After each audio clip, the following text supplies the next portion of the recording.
हरियाणा पलवल के गांव सुजवाड़ी निवासी सोहनपाल फरीदाबाद जिला जेल नीमका गांव में इसी महीने की 16 मई से एक विचाराधीन कैदी के रूप में बंद था, जिसकी संदिग्ध परिस्थितियों में मौत हो गई।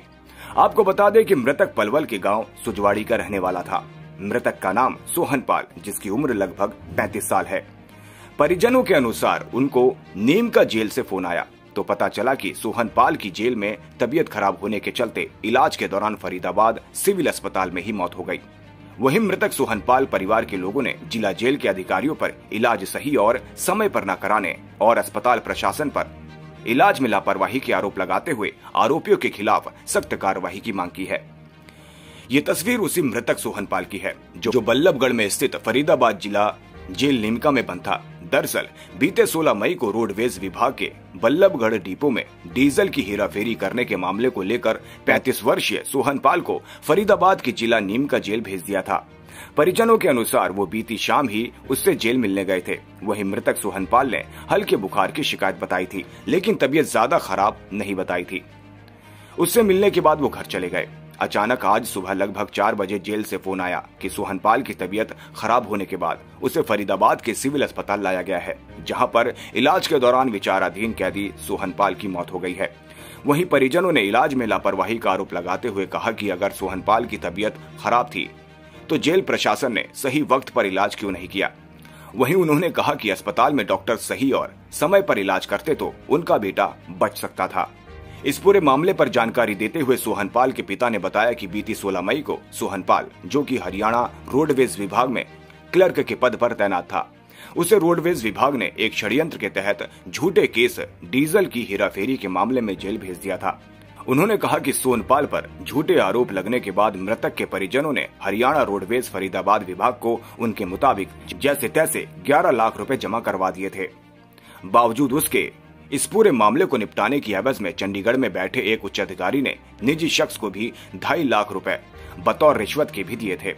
उसके बावजूद भी रोडवेज विभाग के मुख्य प्रबंधक बल्लभगढ़ ने उनके बेटे सोहनपाल को जेल भिजवा दिया था। वहीं आज उन्हें फोन आया था कि उनके बेटे की अचानक तबीयत खराब हो गई, जिसके चलते उसे अस्पताल लाया गया और वहां पर सोहनपाल की मौत हो गई। फिलहाल परिजन जेल प्रशासन और स्वास्थ्य विभाग पर लापरवाही का आरोप लगा रहे हैं, तो वहीं स्वास्थ्य विभाग की तरफ से भी आरोपों के चलते शीघ्र ही डॉक्टरों के बोर्ड का गठन कर दिया है। हकीकत क्या है, ये तो पोस्टमार्टम रिपोर्ट के बाद कारण पता चलेगा। सोहनपाल की मौत कैसे हुई, आइए जानते हैं मृतक के परिजनों ने क्या आरोप लगाए। इलाका मजिस्ट्रेट है, इनके यहाँ पेश किया, उन्होंने सीधा नीम की जेल रवाना कर दिया 16 तारीख को। चलो कोई बात नहीं, जमानत हो जाएगी, करा लेंगे सेशन में जाके। अब वो मैं मिलने गया था कल, तो फ़ोन पर उसने मुझे बताया था परसों कि पापा मेरे को बुखार आ गया था, लेकिन ठीक हो गया, बुखार टूट गया। चलो खाना पीना सही रखियो, थोड़ा घूम फिर लियो। कल मैं मिल के आया तो कल भी वो बुखार बता रहा था, लेकिन इन्होंने उसको दवाई नहीं दिलाई। जेल वालों ने उसका ट्रीटमेंट सही नहीं कराया, ना हमें करें। मैंने कहा था, मैंने कहा जी उसको, हमारे बच्चे को बुखार है, उसकी दवाई हम नहीं करा सकते क्या? हमें कोई तरीका बताओ। उन्होंने कहा अपने वकील से परमिशन मंगवाओ, मजिस्ट्रेट से, और फिर यहाँ डीसी उसको दो, डीएसपी को आकर के, जेल सुपरिटेंडेंट को, तब जो है कुछ तुम कुछ कर सकते हो। ये बड़ा लंबा प्रोसीजर है। मैं चल के आया, फिर मैं वकील से जमानत की बात करी, उन्होंने कल करा दूंगा। इतने टाइम में ही रात को मेरे पास आज सुबह 4 बजे फ़ोन आता है जेल से कि जी आपका बेटा सोहनपाल आपका बेटा। मैं कि हाँ, कि वो हम उसको सीरियस हो गया था, उसको वहाँ बीके ले जा रहे थे और वो एक्सपायर हो गया। बीके में ले गए, वहाँ जाके भर्ती किया, इलाज के दौरान वो। मैंने कहा भाई क्या हुआ उसको ये तो बताओ। फ़ोन काट दिया, कोई बात नहीं सर। अब हमारी समझ में ये नहीं आ रहा कि कल मैं 1 बजे मिला हूँ तो बच्चा मेरे को ठीक दिखाई दे रहा। उसके बाद जज साहब कह रहे थे कि 6 बजे तक भी ठीक है, उसके दोबारा चेकअप हुए।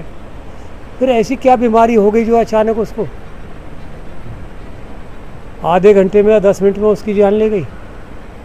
कितने बजे फ़ोन आया था आपके पास? मेरे पास 4 बजे फ़ोन आया शाम को, और यहाँ उन्होंने दाखिल किया 2 बजे। 1:40 पे ओपीडी कार्ड बनवाया रात को। 2 बजे उसको ब्रॉडबेड कर दिया। जब वो बीमार था, उसकी तबीयत ठीक नहीं, तो 6 बजे से 8 बजे से 9-10 बजे से वह जेल में क्या कर रहे थे? क्यों नहीं उसका ट्रीटमेंट कराया गया? इसका मतलब जेल की सरेआम लापरवाही की वजह से मेरे बच्चे की मौत हुई। अब आप क्या चाहते हैं?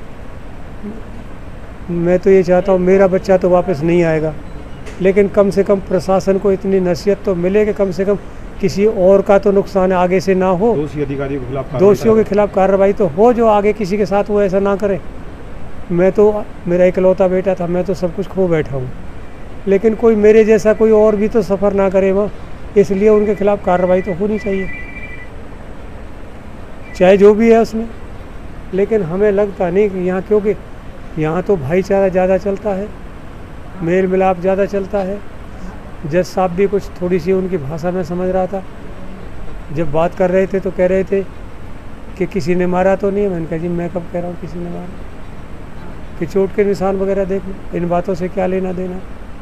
जब मैं आपको ये कह रहा हूँ कि भाई इलाज के दौरान ड्यूटी मजिस्ट्रेट की निगरानी में अब पोस्टमार्टम किया जा रहा है। जी सुना तो यही है, मैं तो अंदर टिका नहीं हूँ, लेकिन ड्यूटी मजिस्ट्रेट है शायद वो है। मजिस्ट्रेट ने अंदर से ये मनोज कुमार नाम है। मनोज जी, आपके भाई की डेथ हुई है जेल के अंदर, क्या मामला है, कब हुआ? मामला ये है जी, आज सुबह फ़ोन आया था तकरीबन 4 बजे के आसपास। पुलिस के किसी मुलाजिम ने, वहाँ पर जेल प्रशासन के मुलाजिम ने फ़ोन किया था कि आप आ जाइए वीपी हॉस्पिटल, आपका बच्चा एक्सपायर हो गया। वो 16 मई को किसी झूठे मुकदमे में उसको अरेस्ट किया गया था। मुकदमा 1 साल से ट्रायल में था और उस केस में उनसे पैसे भी लिए गए थे। 11 लाख रुपए एक लिए थे, 2.5 लाख रुपए एक लिए थे कि भाई FIR नहीं होगी, और झूठे मुकदमे में उनको फंसाया गया। और कहीं ना कहीं जेल प्रशासन की मिलीभगत से और नेग्लिजेंसी की वजह से उस बच्चे की डेथ हुई। अगर समय से उनको इलाज मिल जाता, हो सकता है वो बच्चा जिंदा होता। क्योंकि कल भी मिलने गए थे परिजन हमारे, तो बच्चे को हल्का सा फीवर था। आज जब सुबह मजिस्ट्रेट साहब से बात हुई तो उनका कहने का मतलब ये था कि उल्टी और दस्त की वजह से बच्चा एक्सपायर हो गया। 37 साल का एक हच्चा खट्टा बट्टा लूज मोशन से तो नहीं एक्सपायर हो सकता, कुछ तो रीज़न रहा होगा अंदर। क्या मानते हैं इसमें जेल प्रशासन की लापरवाही? पूरी लापरवाही है। क्या कार्रवाई मानते हैं? दोषियों को सजा होनी चाहिए और किसी और निर्दोष के साथ जो है भविष्य में ऐसा ना हो। वहीं सदर थाना बल्लभगढ़ के जांच अधिकारी ने बताया कि आज उन्हें सूचना प्राप्त हुई थी, नीम का जेल में बंद कैदी की तबीयत खराब हो गई थी, उन्हें अस्पताल लाया गया है, वहां पर उसकी मौत हो गई। उसके बाद उन्होंने कार्यवाही करते हुए रिपोर्ट लिखवाकर ड्यूटी मजिस्ट्रेट के समक्ष रिपोर्ट पेश की है। बाकी पोस्टमार्टम रिपोर्ट आने के बाद पता चलेगा कि आखिर मौत के क्या कारण रहे हैं। हरियाणा ब्यूरो चीफ संतोष शर्मा की रिपोर्ट। हमारे पास तो एक लेटर आया था कि ऐसे एक छोरण नाम का था कि दीवी 4 दिन और उसकी तबीयत ज़्यादा ख़राब हो गई और वो हॉस्पिटल में एक्सपायर हो गया। कार्रवाई के लिए आए तो हमने वहाँ उसको लेटर को लेके DD काट के रोज़ नाम से रिपोर्ट लिख के और 196 की जो कार्रवाई होती है मजिस्ट्रेट कार्रवाई, पूरी कार्रवाई करके यहाँ मजिस्ट्रेट साहब को दे दी। अभी मेडिकल होगा, मेडिकल के बाद जो भी तथ्य सामने आएंगे उसके हिसाब से कार्रवाई की जाएगी। पोस्टमार्टम रिपोर्ट कब तक मिलने का आसार है? पोस्टमार्टम रिपोर्ट तो अभी पोस्टमार्टम हो रहा है, डॉक्टर साहब से संपर्क करके 1 या 2 दिन में मिलेगी, मिलते ही तुरंत कार्रवाई की जाएगी। प्रथम दृष्टया क्या लग रहा है जी आपको, आप कार्रवाई कि इसका फादर ये ऐसे कह रहा था, कल मिलने के जा रहा था तो इसको 2-3 दिन से बुखार आ रहा था, तो ये अभी बता नहीं सकते इसमें अभी क्या है। अब पुलिस इसमें क्या कार्रवाई करेगी? पुलिस से नहीं की, मजिस्ट्रेट कार्रवाई हुई है जी। अभी मजिस्ट्रेट के आए ना आप तो? मैं तो तफ्तीश के लिए मजिस्ट्रेट के सहायक के लिए आया हूँ, उनकी कागजों की पूर्ति के लिए। कौन से थाने से आप? मैं सदर थाने से हूँ, सदर बल्लभगढ़ से। जो भी कार्रवाई करें मजिस्ट्रेट साहब कर रहे हैं और मजिस्ट्रेट साहब ने फादर के उनके सबके बयान लिए हैं।